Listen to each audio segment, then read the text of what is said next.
How's it going, ladies and gentlemen? My name is Reagan Harold. That is former Midland All-American shortstop Carly Fitzer. What an intro. What a new intro. Shout out to our guy Connor Darnell has just cooked up a fire new intro for the rest of the 2025 season. And speaking of fire, we had a fire interview. That'll be at the end of Sure today's did.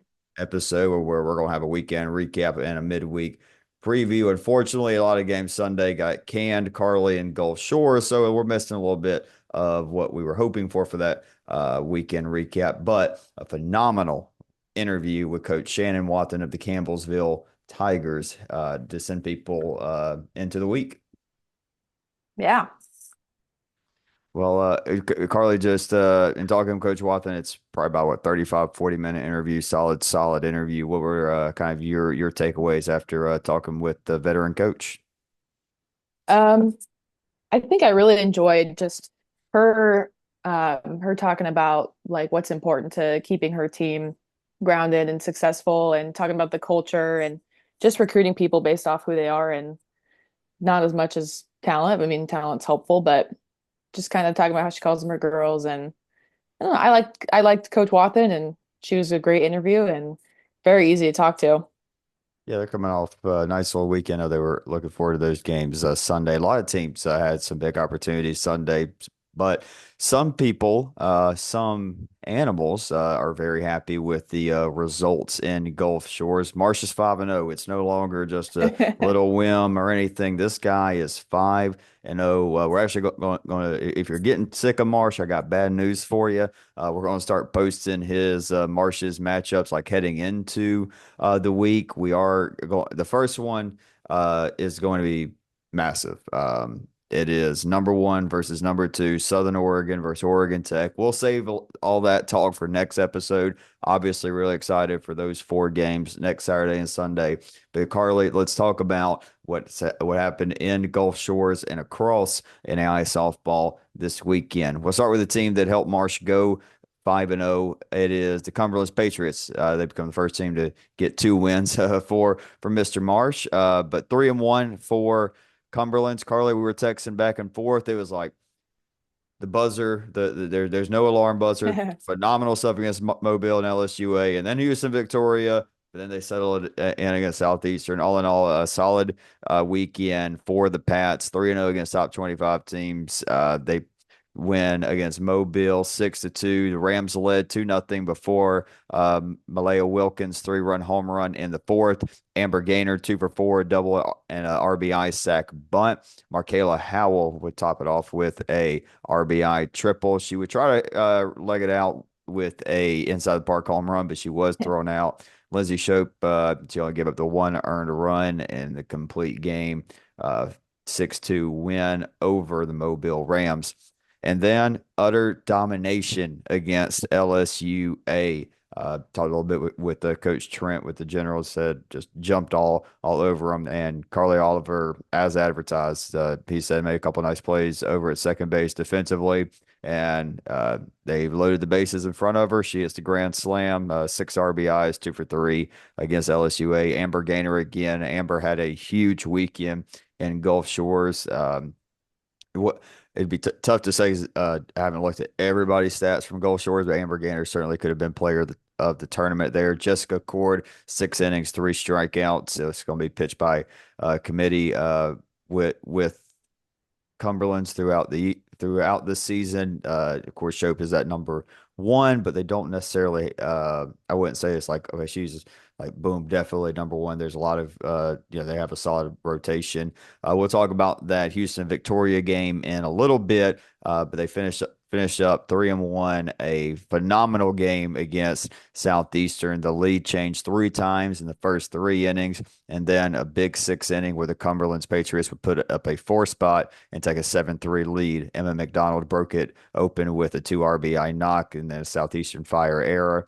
Oliver added a 2 RBI single, and again, Amber Gaynor 2 for 4 with an RBI.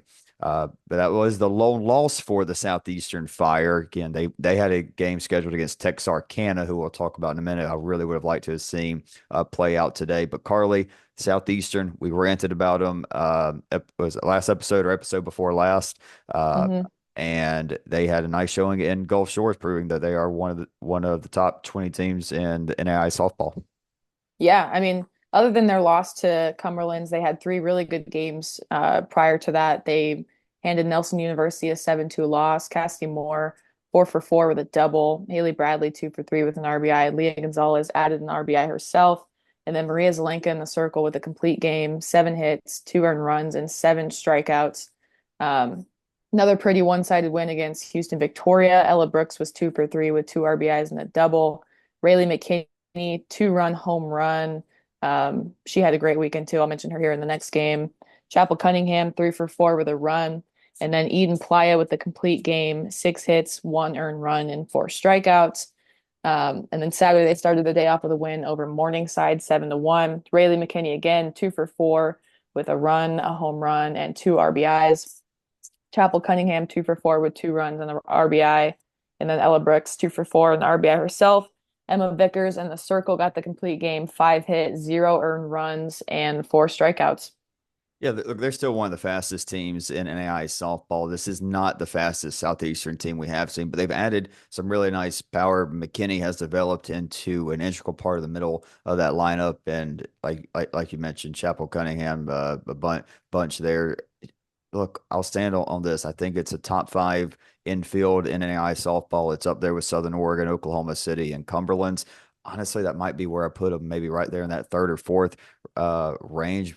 You could certainly make an argument for one or two as well, but a very nice showing from Southeastern. I'm excited to see them. We'll talk a little bit about that in the midweek preview.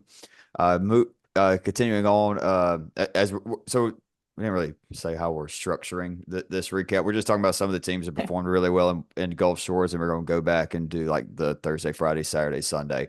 But the winner of the Gulf Shores Invitational, in my mind, is Texarkana. 4-0 in Gulf Shores. Again, would have loved to have seen that fifth game against Southeastern. They win a thrilling game against the Campbellsville Tigers. We'll talk to Coach Wathen. That interview was before all of these games, of course. But Campbellsville fell to them 8-7. Campbellsville led 5-2, entering the seventh inning, and then Texarkana would put up a 5 spot. Campbellsville would have Jesse Daniels step up to the plate and hit a 2 run home run to send it into extra innings.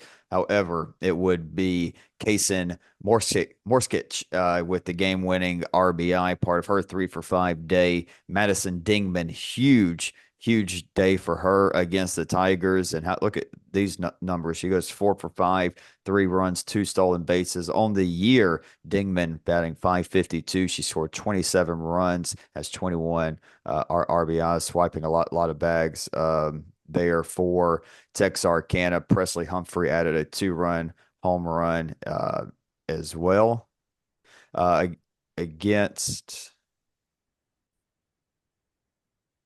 The biggest win of the weekend for them, though, would be, of course, against the top 15 opponent and the William Carey Crusaders. Dingman, again, who, rereading her stats, Carly, maybe she definitely would have had a case for player of the tournament. Well, hey, settle it out. Hey, we've already put the tweet out as we're recording this around 5:30 on Sunday. Go vote for player of the week, and then we can decide. But Yep. Dingman, big game for her, 2 for 3, 2 runs scored. Brooke Usuri, 2 run home run in the first inning. Maya Perez and Alexis Snyder combined for the win in the 4-3 dub in the circle against William Carey.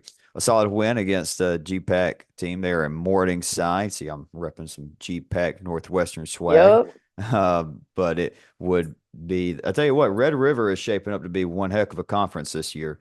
Victoria, Texarkana, of course, LSUA, and Olu. Yeah, it's certainly shaping up to be a very solid conference this year. But 4-1 over Morningside for Texas A&M. Texarkana was Kaysen Morskich going 2 for 3 RBI, a pair of stolen bases. Grace Cantu, 2 for 3, 2 runs scored, pair of doubles and RBI for her. Alexis Snyder, another solid performance for her. She goes the distance, allowing only 6 hits, 1 earned run, no walks, always important, and 4 strikeouts.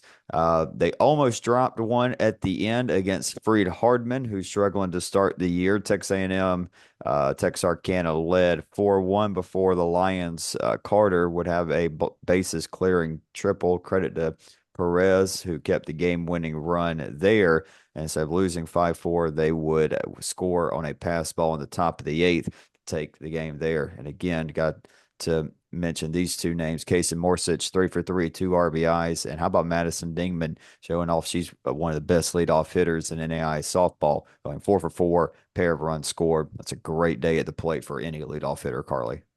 Absolutely. Um, LS, yeah, LSUA, they got slapped a little bit at start, but then three nice wins for the Generals after that 8-0 loss to Cumberland's. yeah, a little rough start there, but came out firing on all cylinders in the rest of their games. Started off with a big 13-4 win over a GPAC team called to St. Mary. Haley Primrose with a big pinch hit 3-run bomb. Caitlin Dunbar 2 for 3 with a run, a triple, and 2 RBIs. Couple RBIs from Maddie Baker. She had 2 runs and was 3 for 3 as well. Kylie Moody 2 for 3, scoring 4 runs with a double and an RBI. And then Alyssa Soilo got the win with 3 innings pitched under her belt, giving up just 1 hit, 1 earned run, and striking out one. Going up against Campbellsville, they win that one 7-0. Maddie Baker again, 2 runs with 2 RBIs. Julia Quackernack, 3 for 4 with 2 runs, a double, and 2 RBIs. Um, Jillian Howell had 2 RBIs herself, and then Haley Primrose with the complete game, 4 hits, striking out 5. And then another big win over Mobile, 7-4. It was tied at 4 after 3 innings. Top of the eighth, LSUA dropped a 3 spot on them. Pair of singles from Dunbar and Fontenot. Rams would score one in the bottom of the eighth, but they were unable to push across anymore. Fontenot was 2 for 5 with a double and 2 RBIs. Quackernack 2 for 3, 2 runs, a home run, and a couple RBIs. Dunbar 3 for 4 with 2 runs and an RBI. And then Primrose getting it done in the circle as well. She goes 3 1/3, 2 hits, 0 earned runs, and 4 strikeouts.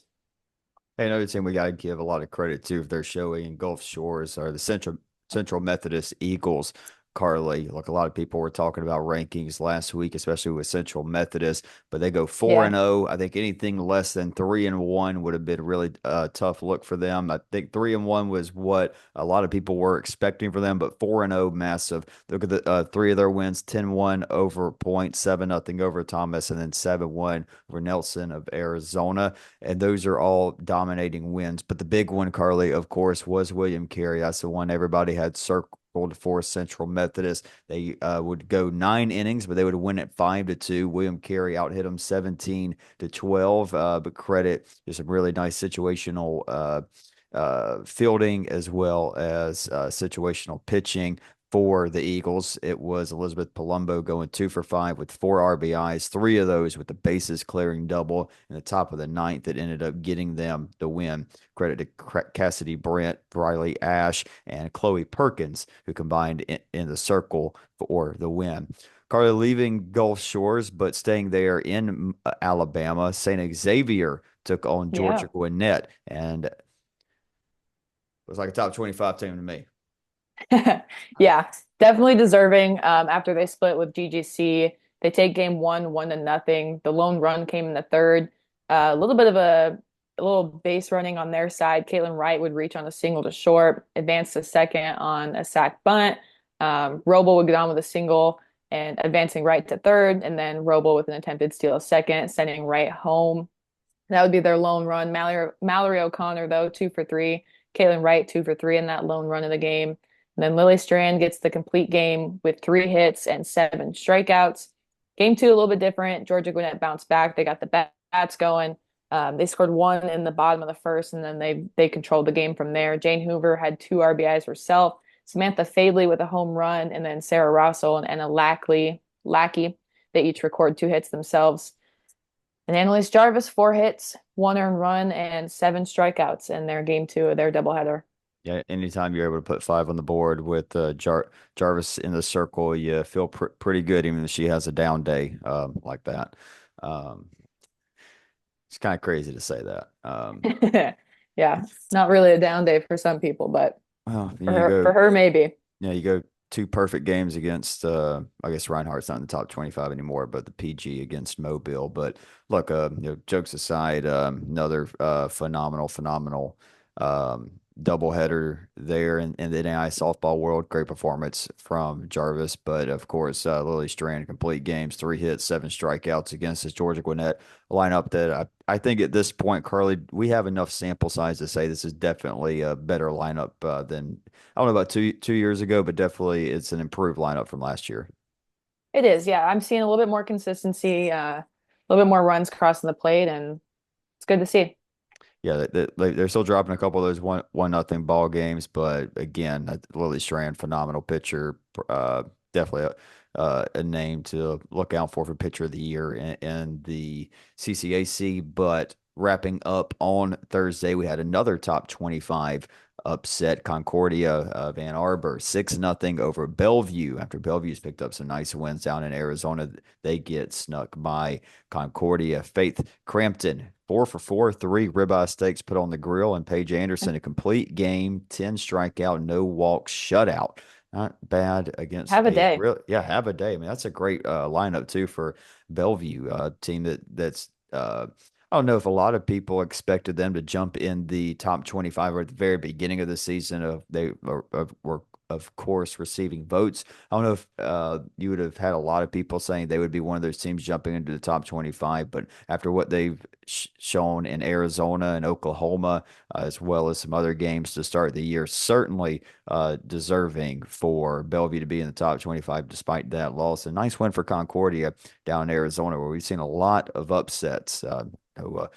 Team I'm repping right now has faced a couple of those after getting in the top five. But speaking of upsets, Carla, let's talk about the first game on Friday of this past week. Yeah. Yeah, Dearborn takes one away from Iowa 5-4. They scored two in the bottom of the first and three in the bottom of the fifth. Iowa tried to make a late comeback. They scored four in the top of the seventh, but they ultimately just fell short. Dearborn did earn just one earned run, so a little bit of some miscues there on Iowa's side, but still the same. Lindsay Marlowitz, 2 for 2 with an RBI. Claire Mulebrandt had a double and a couple walks, and then Sydney Uhlenberg got the win with 6 innings, giving up 6 hits, just 4 runs, and striking out 6. And then shout out Brooklyn Jones coming in with the save, 2 hits and a strikeout on her end. Taking a look at some AAC play. Big sweep led by two girls in the circle for the Johnson Royals over the Reinhardt Eagles. In game one, it was a good old 1-0 Reagan Harrell kind of game. Good old pitcher's duel. Alyssa nicey for a Gruden, John Gruden. Oh, yeah, I'm not. Nicey. Matt would know that, not me. Okay. I love John Gruden. Got me feeling nicey. 1-0 game, got me feeling nicey. But Alyssa nicely for Johnson and Bella Krauth for Reinhardt were locked into the duel. Nicely was 1 hit away from a perfect game against the Eagles. Ella Hampton went 2 for 3, and she scored on the Autumn Kaywood sacrifice fly in the fourth, which of course was enough for Nicely. The bats would get going a little bit more for Johnson and Reinhardt, a little bit more in a 4-1 win for the Royals. Reinhardt would score first on a sacrifice fly to start the game off. They would lead all the way up until the fifth inning when the Royals would put up a 4-spot. Madison Thacker, 2 RBI double, gave Johnson the lead. Reese Burns and Megan Armstrong would add the other two. That would be all that Lindy Weber needed after giving up that run in the first. She goes 6 shutout innings for the complete game, 6 strikeouts, 1 walk, 4 hit performance. And for Johnson, after what I would say overall a disappointing time for them in Melbourne, great. That's what these preseason invitationals are genuinely for, whether it be in Melbourne or Texas, Louisiana, and Oklahoma. You're trying to get ready for conference play. And Johnson obviously was able to achieve that down at Space Coast, and 2 nice wins for them. Speaking of a nice start to conference play, how about Arizona Christian taking 3-4 from Hope International? Yeah, off to a hot start for them. Game one, 8-5, Sierra Lauco. She had a great, phenomenal series against Hope. She had 3 RBIs and a double. Brittany McCracken had a pinch hit 2-run shot. And then Morgan Bradford and Dana Herrera each recorded 2 hits themselves. Dana Herrera got it done in the circle, had the complete game, 9 hits, 5 earned run, 5 strikeouts. Script flips in game two, though. Hope International takes it 5-2. Alyssa Castaneda 2 for 3 with a run, a double, and 2 RBIs. Amanda Esquivel 2 for 4 with a double and 2 RBIs. And then Gabriella Holmes and Vivian Little, they each record 2 hits. Game three, 5-4 for Arizona Christian. Hope International would take a 1-run lead in the top of the fifth. Wouldn't hold on to it very long. Arizona Christian scored 2 in the bottom of the sixth, and that proved to be enough for them. Sierra Lauco again 2 for 3 with a double and a home run and 2 RBIs for her. Elena Garcia had 2 RBIs, and then Dana Herrera again in the circle, complete game, 7 hits and 2 earned runs. And then game four, finishing off the series, they take it 3-1. They'd score 3 in the bottom of the third, and that would be enough again. They hung on for the win. Elena Garcia was 2 for 3 with a run, a double, and an RBI. Lauca had a sac fly. Nadia Landeros 2 for 4 with an RBI. And then Hannah Butcher, 6 2/3 win for her, giving up 7 hits with 1 earned run.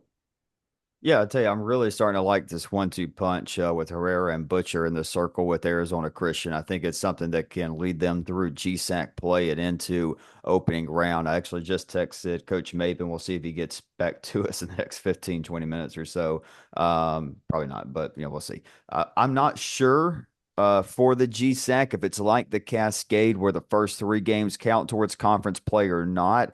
I think not with only 6 teams this year. I'm going to assume all 4 games are counting towards conference play, but don't hold me to that. I'll find out an answer either by the end of this or I'll try to remember it for next episode. Carly, Saturday was a day that had a trio of big time top 10, or I guess top 11 technically upsets, 2 top 10, but we'll start with number 11, Marion, falling to Aquinas 5-4. The Knights would jump out in front 3-0 in the first inning before the Saints would tie it in the third, and then Marion would answer right back in the bottom half of the third. It was 4-3 before the third baseman for the Saints, Ayla Fisher, would bring home the game tying run in the sixth inning, and then a throwing error would allow her to come home to score, and that would be it. It's a good job from Renee Drummond out of the bullpen for Aquinas, going 3 innings, 2 strikeouts, 1 hit, no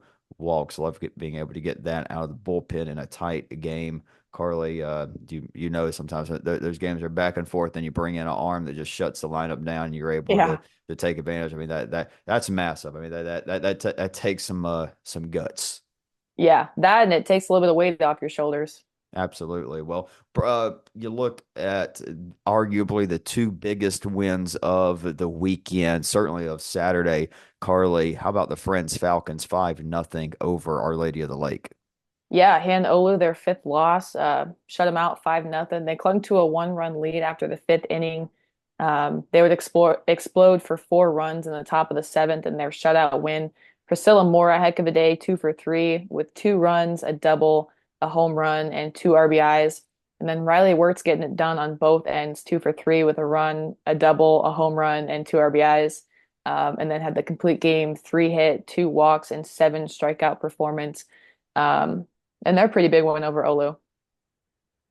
Yeah, and speaking of 5-0 wins, it would be Houston Victoria. Disappointing weekend overall, going 1-3 in Gulf Shores, but when that one win is against Cumberland, you're gonna be pretty happy about it. Audrey Sayas, what a performance against this Cumberland's lineup. Look, we've seen Ayla Davies, we've seen Sophie Williams. Hmm.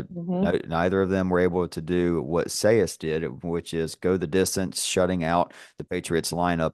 Only struck out 2, but allowed 0 walks, only 3 hits. So big credit to her defense behind her as well. Claire Blinka would have the solo shot going 2 for 3. Also, in the next week or two, I'm gonna say maybe not next week, but maybe week after, we'll have Connor start cooking up some stat leader graphics. I think just about everybody's gotten to double-digit games at this point.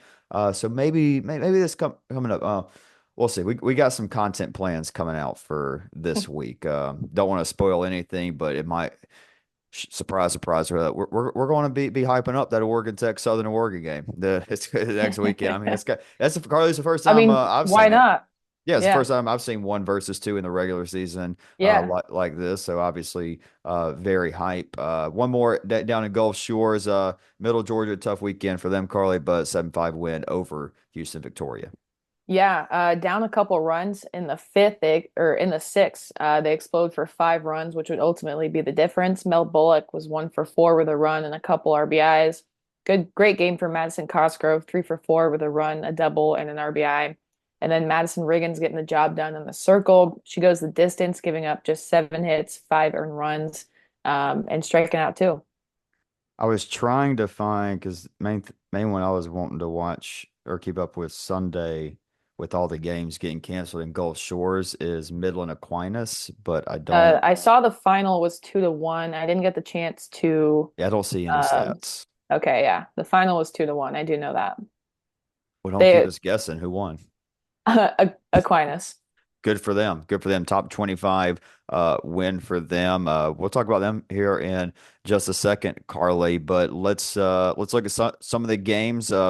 First off, Monday, I'll be back over in Space Coast Monday and Tuesday this week. Kaiser and Midland, 12:15 Eastern time. Excited for this one. We'll talk about your alma mater's third baseman, Camden Barrientos, 391. 11 of her 18 hits have been extra base hits. Not bad. Definitely jumping off the Yeah. bat. Hope to see her perhaps against Mackenzie Masternak. She has stepped up and become the ace for the Seahawks. She's 11-2 with a 1.3 ERA. Genesis Iglesias, talked about her a little bit last year. Really strong middle infielder, shortstop for them. She's having a nice year this year, batting 391, 8 extra base hits, and 18 RBIs. After that one, I'll head over and watch another Sun Conference team, St. Thomas at 4 o'clock Eastern. They take on Indiana Tech. Tech's 2-4. To get to they're one of those things I was alluding to. Like, let's get a few more Mhm. games under the belt before we look before we do uh those graphics. But Carly Walter is having a nice start to the year. 4 doubles, batting 438. Um, for St. Thomas, they're definitely going to be looking come get some good wins. No, they're not too happy against the teams from Indiana that they've faced so far, losing to Iwu and Marion. But Anna Toon and Caitlin Martinez are both at 20 RBIs. Toon's 10-1 with a .92 ERA, already has 76 in the third innings pitched. Talking with Coach Gutierrez about her, and I've seen it myself. She does pitch better as the season goes on, as she goes on throughout the day and throughout the weekend. Just one of those arms. Maya Achenbach out in right field for the Bobcats. She's got 3 home runs, 3 doubles, and 3 triples, batting 410 for the Bobcats. I'm excited for that one. A little Warrior versus St. Thomas action after St. Thomas just picked up the sweep against Weber. Then moving on. What was that? Yeah, don't worry about it. Don't worry. No, don't worry about it. Don't worry about it. Hey, they Uh, made. I saw they made one of them close. yeah. But Tuesday, Carly got Aquinas Southeastern 2:30, another game over at Space Coast. I'm excited for just talk about Aquinas picking up that win over Midland. Katie Carlson batting 342, 6 extra base hits, 8 RBIs for her. Southeastern talked about them earlier in the episode. If you want to hear more Southeastern, go to the last episode, go to the 13-minute mark. I'll just leave it with one of the best infields in the NAIA, some serious power in the outfield. Phenomenal 1-2 duo. Excited to see Southeastern. Wait, they got another one. They got another one that day, right? Yeah, yeah, Midland. They Yeah, played yeah, Midland at Midland. 4:45. So I'll be there. Marcia and I'll be there for both those Tuesday afternoon games. But Carly got 2 other good ones on Tuesday as well. Yeah, Bethany taking on Oklahoma City at 2 Central Time. They got Yulissa Rivas is having a great start to her year, hitting 550 with 7 home runs and 16 RBIs.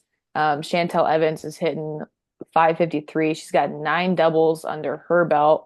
And then for Oklahoma City, we all know her, we all love her. Tiffany Paul hitting 528 on the year. She's got 15 extra base hits and 23 RBIs. Right next to her, Annalise Rayburn is hitting 527 with 13 extra base hits and 23 RBIs as well. No, we And got then, yeah, fun little doubleheader. Mobile, St. Xavier, 3 and 5 Central Time. For Mobile, Carly, obviously we're going to see Avery Harrell. How about this yeah, freshman pitcher for the Rams? yeah, Riley Smith, really proven her stuff so far. 48 and two-thirds innings pitched. She's got a 1.87 ERA, which is phenomenal, phenomenal start to your freshman year. Yeah, she's got a pretty fun little top of the lineup there for St. Xavier, with three girls batting over 500. Yeah, that'll be a tough little challenge for her. Aubrey Roble, talked about her a little bit earlier this episode. She's hitting 567 on the year, 14 of 15 stolen bases. Fiona Crane's hitting 509. She's 28 of 30 for stolen bases. And then Mallory O'Connor with more of the power side for her, hitting 500 with 23 RBIs and six doubles. Um, but yeah, I'd be a little bit nervous about all those stolen bases and that speed that they got there in the top of the lineup. Something tells me, looking at Cunningham, Crane, Chambers, and this could be a really, really fun stolen base. The Golden Spike could be a really, really fun race this year. Like I said, we'll be keeping up with the stats and posting those on Instagram in the next week or two. Just like I said, getting everybody into the swing of things, starting to get in conference play. About that time for us to start posting that. It's pretty quick though. Again, we would have had a lot more to talk about if the games are being played right Yeah. now in Gulf Shores. But yeah, other than that, Carly, got anything? Or let's send the folks to a phenomenal interview. No, it's a great interview. Tune in. All right, here we go. Well, without further ado, here's Campbellsville Lady Tigers head softball coach, Coach Shanon Wathen. Okay, we now welcome on a very, very special guest. It's the head coach of Campbellsville Lady Tigers, Coach Shanon Wathen. Coach, you down in Gulf Shores and the Airbnb, ready for an exciting weekend. Now, as this is coming out on Monday, go ahead and congratulate you. Undefeated, another good showing at a invitational. Jokes, of course, but Coach, just want to say thank you. Know you've done a lot there at Campbellsville. I guess we've been wanting to have on for a long time now, and excited to talk to you tonight. Well, I'm excited to be here, and I'm excited for what you guys are doing for NAIA and softball and for our student athletes. I think I've spoke to you a couple of times now. Just great ambassadors for our game and helping to grow our sport, and I think it's just tremendous. I'm super excited for what you're doing. I'm excited to be on here tonight, and I just appreciate everything. Thank you for the kind words, Coach. Hopefully, you got a couple more kind words for us because want to talk about you are the first coach we've had on since the NAIA SB Invitational that competed in Shawnee. Of course, on the field, a great weekend for y'all, going 3-1. Y'all pick up one of the biggest wins of the year so far against Southern Oregon on that Sunday morning before y'all flew out. Coach, just talk to us about what your overall thoughts of the NAIA SB Invitational were this year.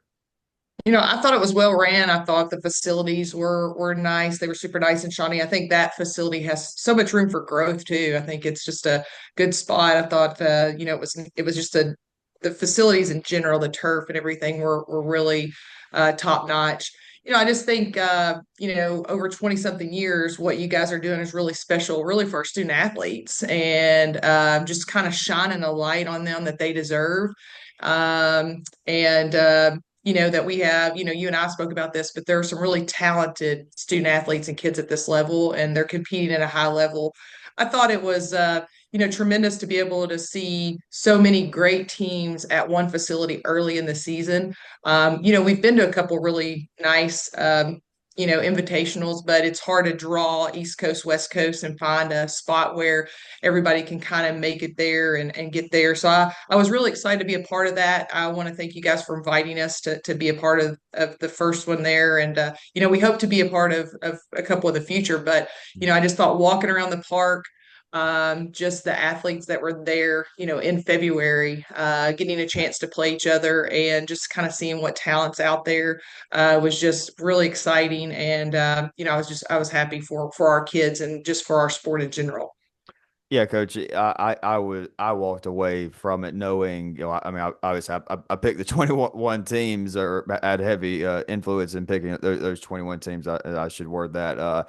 But I walked away even impressed with how the level of competition was so high that early in the year for teams. Some teams like Freed Hardeman, your conference, playing their first games of the year, and some the maximum teams playing like eighth, ninth, 10th games of the year in that range, and to see it at that level, I mean, it kind of felt like we had half the opening rounds at one spot going on. It was really special to be a part of, and certainly something we want to continue to do to grow the game. Of course, that's our hashtag, that's our motto, but that's what we do the podcast for, to grow the game of NAIA softball. And yes, there's the financial reasons for the invitational, so we're able to expand our coverage, as you and I were talking about earlier, with us having at least 4 cameras running at the World Series this year, mostly phones, but also some high level photography and videography as well. That's because of what we did with the NAIA SB Invitational, and continue and piggyback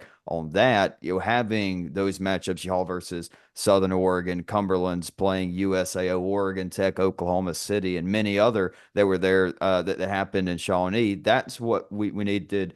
We need to grow our league, and the next step is on our end as an organization to have live streams and live stats for next year, which we've had that conversation as well. But yeah, it was awesome, and I mean, Carly, you missed a heck of a weekend. I know you're excited to get there Uh, next year. yeah, yeah. My plan is I'll be there next year for sure, and hopefully we'll get to see all these goals of ours come to life. All right. But Coach, we talked slightly about how you guys had a great weekend in our invitational, and you guys headed out of there with a big win over Southern Oregon, beating their lone loss of the season.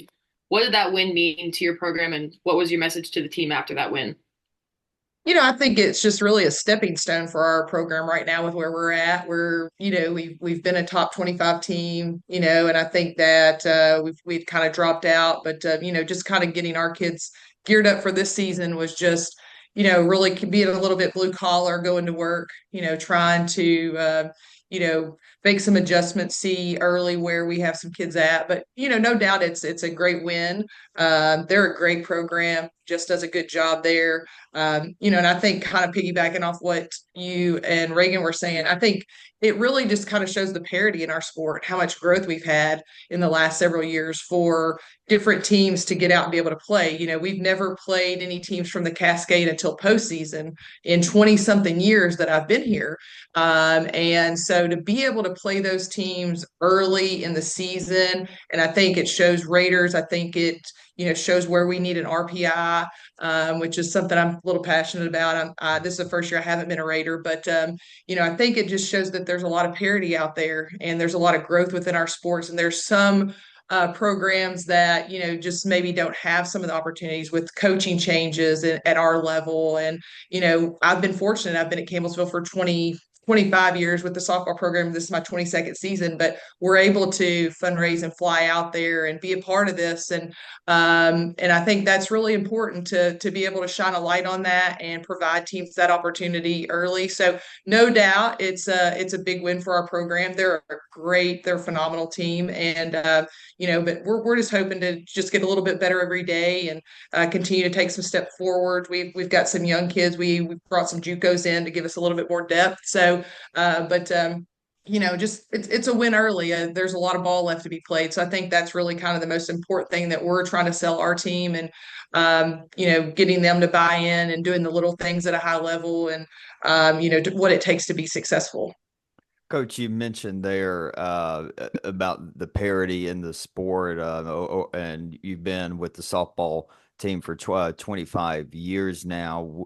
How would you, or I want to word this, how different is the parity compared to, 20 years ago to now? Would you say that's been one of the big things that's become a difference in helping our league grow? Well, you just look at overall, I think the sport of softball and how much it's grown. I think at one time they were saying like it had grown like 300%. And, it's just a sport that a lot of kids are playing, a lot of kids love. And I think there are a lot of talented young athletes out there. And, the NAI is no different. There are a lot of very talented kids that play at this level, which is exciting to me. Over 20 years, kids are bigger, faster, stronger, no doubt about that. I think there's more attention to detail, whether they're taking hitting lessons or pitching lessons, they're working with trainers, they're in the weight room more. And I think the commitment that they're making across the board, their parents are making, is the difference that you're seeing at this level, and at all levels. But you and I were talking, it's just exciting to watch the speed of the game. The athletes are bigger. They're just attention to a little bit more detail. One thing that my staff and I laugh about is kids are playing a lot more, but they're not practicing as much, but they are in lessons and doing some things. And that's why you see I think some mistakes a little bit early in the season, with a few things like that. But, I thought, with the parity, there were a lot of close ball games, there early on. We had been on the dirt one time. Now we have an indoor facility. We're very fortunate. So we've been on the turf. So that kind of played a little, that was a little favorable. But, there's different teams. It's like Carly was saying, she's sitting there with 4 inches of snow, and, it's snowing in Kentucky right now, or there's a chance of snow tonight. So there are different teams that face different challenges. But, preparing your kids to be ready to go at the beginning of the season is really important. But, I just think it's really, important that we continue to do those things to grow our sport. Coach, looking at another sport, and you there at Campbellsville, you're a pretty good basketball player for the Lady Tigers back in the day, a two-time All-American. Do you still enjoy basketball? Able to watch much of it? I'm sure you support the Campbellsville team, but do you watch much? And what made you switch over to softball? Yeah, I'm still a big supporter of our women's basketball team and just basketball in general. I played basketball and softball growing up, but mid to late 90s, there weren't a lot of softball scholarships out there. So I always leaned a little bit toward basketball, but I actually played basketball at Campbellsville University. So I have a great love for the NAIA and what it's about in Campbellsville. But I think that I did both for about 9 years. So when I came back to Campbellsville, I was offered a job on the women's basketball staff, and I took that. And I guess, one of small college perks is, if you're going to do one, then can you help somewhere else? So I actually coached volleyball for 2 years and did basketball, and then the softball job opened. And I was like, if I'm going to coach two sports, I'd like to coach something I know a little bit about. So I took over the softball program. I think we were fifth or sixth in the Mid-South Conference. Within the first couple of years, we were able to kind of turn that around. I hired Bryce, who's my longtime assistant on my staff. We've been together about 16 years, and we just put a lot of love into it. And I'm the type of person that I feel like if you're going to do something, we want to be all in and do it right. And we were able to kind of start building something there within our program with mostly kids from the state of Kentucky, some Tennessee kids, and really turn around and be competitive. And I just fell back in love with softball. And after about 9 years, it just became too much to do both. So I gave up. I walked away from basketball and just completely focused on softball. So, and kind of never looked back. So I have enjoyed every moment of it. It's been truly a blessing to me. I'm where I'm supposed to be, doing exactly what I'm supposed to be doing. And, I'm grateful for that. Well, Coach, you mentioned those first few years as a Lady Tigers head coach and kind of that success that you guys reached so early on. What helped you get to the top in just those 2 seasons? I just think going out recruiting great student athletes and kids that wanted to compete at a high level and wanted to be part of something that was bigger than themselves. I think that's really important, is being able to mesh together, some super talented kids that are great teammates, and that are really invested and kind of bought in. And I think that was really what we saw early on. I don't know that we were sometimes the most athletic team on in the conference or whatever, but our kids just really bought in early on. And, looking back, what little we had and we're doing then, but we were always kind of like now, trying to be where the best teams were, trying to figure out what we needed to do to compete at a higher level, and just really pushing our kids to kind of really be successful in the classroom and on the field. And you say bought in. What were some of those few kind of key things that you preached to your players? I think culture is huge. Your standard of excellence and your level of expectation. Family is really important to me and to our success and what we do. And, I think just accountability is huge. I think that's all that across the board is really important. And, the things that it takes to be a championship team showing up every day. Everybody's practicing and what are you doing that's extra to separate yourself? If the bare minimum is practice, then what are you doing to kind of separate yourself to be successful and reach your goals and help our team reach their goals. So one thing that we still talk about, have continued to talk about, is leaving the program better than we found it. And I think that's super important to me, and it's super important to our kids. Absolutely. Coach, yeah, Coach, you traveled to the Dominican Republic and Costa Rica with the Campbellsville University athletic department for mission trips recently. I think that speaks you mentioned culture. There's obviously a good culture there in the athletic department for doing stuff like that. Talk to us about what that experience was like.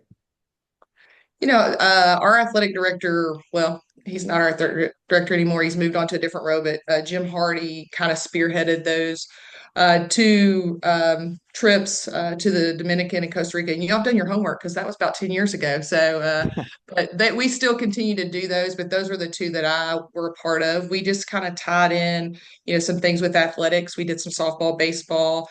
But the large part of our coaching staff went over there, and I think just spent some spent some time with the kids from the Dominican and Costa Rica, spreading the word and through sport and just another opportunity just to give back. So it was a great opportunity for our staff to go over there and spend some time together and to be a part of that. So we were really excited to do that. They've continued to do some stuff. I haven't got a chance to go in the last couple of years, but they've continued to do that throughout the course of the last several years. That's awesome. So speaking about the early mid 2010s, we saw the Mid-South establish itself as a force in the NAIA softball world. What was it like competing in that era? I think across the board there are several strong conferences, but the Mid-South has been tremendous and team for team. On the men's and women's side, just in all sports, just a strong conference, as well as the Cascade, the Crossroads, the Sun at times. I think there's different conferences, but it's there's no weekends off. We did play 4 game series, so we don't do home and home. So you'd play 2 games on Friday, and then less than 24 hours, you play 2 games again against the same team. So I think just the ability to get your team ready to play, to keep them focused. That I always said that fourth game was just such a toss up to pitching and things like that. But that conference has been really strong. You got Lindsey Wilson, who in that time it was Campbellsville and Lindsay that were really good, really strong teams. And then you also have Freed Hartman. Obviously, University of Cumberland has been a very strong team within our conference the last several years. Cumberland U out of the Nashville area in Tennessee, they typically field a decent team and have really good players there. So it's just been really exciting to be a part of and watch the growth of the Mid South across the board, but as well as several other conferences, that we all know are powerful and have really good teams. You mentioned the men's sports as well. I'm still searching for my first win since I've got to Weber against the Mid South. I've gotten whooped against let's see, Lindsay's got me, Georgetown's got me. Lost a heartbreaker in Cumberland, or against Cumberland, the Phoenix. I had I'll say probably the most emotion I've shown after a game in my college career was after that overtime loss to Cumberland. I'll leave it at that. And then this year, Campbellsville came down and got us in my first year as a coach. So still looking for that first one. I know we got Bethel coming up next year. That'll be tough. And I believe we got Campbellsville again coming down, the Sun Conference and Mid-South doing a little home and home deal over the next couple of years that I think is phenomenal from both sides. But getting back to the softball coach and going back to that era that Carly just asked you about, one of the names that was very well known in that era is now head coach that you have to coach against a few times every year, but former player and Bailey Dillander, who's actually the first Lady Tiger softball player to be inducted in the Campbellsville Hall of Fame. Tell us about what Coach Dillender was like as a player for you back in the day. She just was a tremendous player. She was a program changer for us, big recruit at that time, and probably the biggest recruit at that time. I had another pitcher that was really good in the first couple of years that kind of set the tone and helped us kind of turn our program around. But just a hard worker, did things the right way, was really passionate, really driven. She actually came in had shoulder surgery, rotator cuff surgery, and worked really hard in the fall. I held her out even when she was ready, even when the doctor released her. I was like, we're going to take this a little slow, but was hitting every day. She was just that kid, like just in our indoor all the time. Just I say a little bit of a gym rat, but just her and the tee, and that's what it takes to really be successful. And she was willing to put that extra time in, and no doubt a phenomenal talent already. But I think it's what separated her was the amount of work that she was willing to put in on her own, and just to get better and fix any kind of holes in her game. She became really an elite hitter once she got into college and kind of was invested on that side of it. Worked with Bryce a lot, but just a great teammate. I think you're seeing her drive on the coaching side now. It was I was her coach for a long time, and obviously a little bit of a mentor, but we're great friends now, and it's hard to play against her. I think she would say the same thing, and there's no doubt that there's that just underlying there with some things. But I am so happy for her when they made the World Series. My pitching coach, and I drove down and watched her play. That may have been the first year you all were at the Yes. World Series, the Yeah. first year that she Yes. was there. But you're seeing her drive, I think, as a coach, and her passion. She's always been very passionate about, the game of softball. And so I think you see that as well on the coaching side with what she's doing there and how quickly she's turning around the program at the University of the Cumberlands, and the success that she's had there. So, a lot of great things to say about her, a lot of great memories. And, she was a great player and had a phenomenal career here at Campbellsville. Yeah, you mentioned her passion. She's definitely one of the most passionate coaches I've had the opportunity to with the program that I've been able to cover, and obviously have done a phenomenal job the 2 years that we've done coverage. She's been in Columbus, like you said, and taken that program to new heights. I know she's got her eyes set on that nice red banner to bring it back to Williamsburg, but. Coach, I got to ask, do you have a good story or two about Coach Dillender? I don't want to do her dirty. I can't say enough great things about her. I mean, she definitely probably tested me a time or two, but I think great players do that sometimes and, have a tendency to push her buttons. But, she was a really great player here. And like you said, she's our first inductee into the Campbellsville Hall of Fame on the softball side. And, I just think the world of her.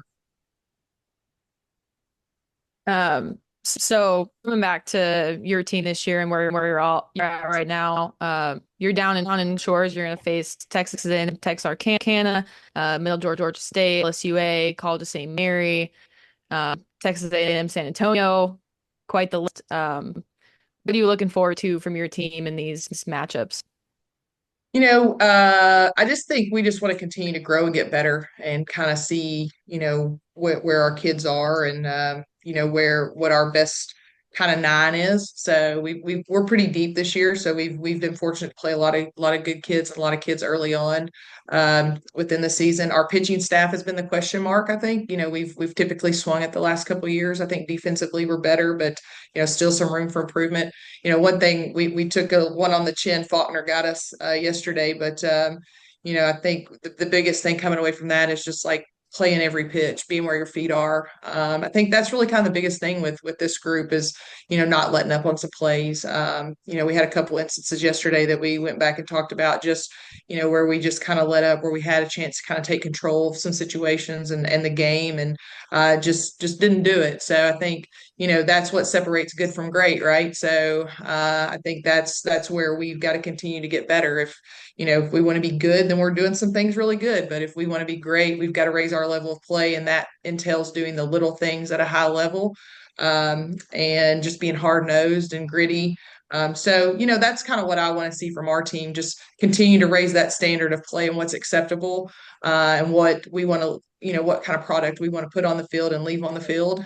So I think that's really kind of where we're at and what I want to see from our team. Like, how bad do you want it? Like, we've talked about it enough. Now let's get out there and really kind of put our best foot forward and play every pitch, and kind of see where we're at. So, we're going to play some really tough teams, some gritty teams. We got a tough schedule coming up. It's why we're here. It's why we went to Oklahoma. So I think that we're where we need to be and want to be. So now it's time to kind of, get on the field and get out there and kind of see where we're at. Yeah, you got the weather right. I hope so. It looks like it's going to be decently nice. It looks like there's some rain potentially moving in Saturday. I haven't talked to Allison. Last year was the first time. I think we've been coming down here for almost 15 years. I've been coming down here since Terry was the coach at Mobile and was running this, and it was invite only. And we last year she got some rain, but was still able to play. But it looks like the weather's going to be pretty nice the next couple of days, so we're excited about that. Yeah, I'm jealous. Right. But speaking about, good and great and just take advantage of it, you guys made your last World Series appearance in 2015. You guys had a record of 22 in conference, 38-11 overall. I mean, really special and successful team. What made that team so special and successful? I think it started a little bit in the circle. We had an All-American and Victoria Decker that was thrown that year, and then I had a freshman. Kind of weird thing about that team, that whole year we had some older kids, but game two that year was we were playing six freshmen at that time, so we had a lot of young kids on that team. Out of all the teams that I've coached, that team kind of surprised me the most with just how well they came together, because we had a couple pieces of kids that were older, but the younger kids really kind of stepped up, and that was kind of the difference maker. We go to USCB that year as the 1 seed. We lose the first game in extra innings, I think, to Rio. We battle back out of the losers bracket, Rio, Indiana Wesleyan, and then we have to beat the host team, even though we were the top seed. We beat the host team twice on Championship Sunday to go to the World Series. So in extra innings, we had to beat them the first game in extra innings. I think it went 11. And then that pushed the if necessary game. And then, that group was just really hard nosed. They were a lot of fun to coach. But I think that's kind of who we are a little bit and kind of what we're about. And they kind of took it, kind of ran with it. We got hot at the right time. We were swinging the bats well. I had a freshman shortstop in Jack Roof that was a 3-time NAIA All-American, but that was her freshman year that year. And so it was just an exciting group. And it's been a minute since we've been. So our drive is to get back there. That's our goal. And we're hopefully moving in the right direction. Excited to do that. Yeah, Coach, as we said, entered year 22 as a head coach, year 25 there coaching at Campbellsville in general. What's some of the most important pieces of advice that you've learned along your journey as a coach that you'd like to pass on to some young coaches starting out in their coaching career? I think now really I'm on the backside of my career, so I think just enjoy it. I think that's really, I think sometimes we get so caught up in the wins and losses and what our goals are and such tunnel vision to, that these are kids and you're surrounded by really great individuals and their families. And I think just to enjoy it. And I have enjoyed it, but I think there have been times where, you just get so caught up in outcomes. And I think, one thing we talk to our kids about is just really be invested in the process and really trying to focus more on the process of what it takes to be successful, and instead of just winning or losing in the score. And I think that's really important.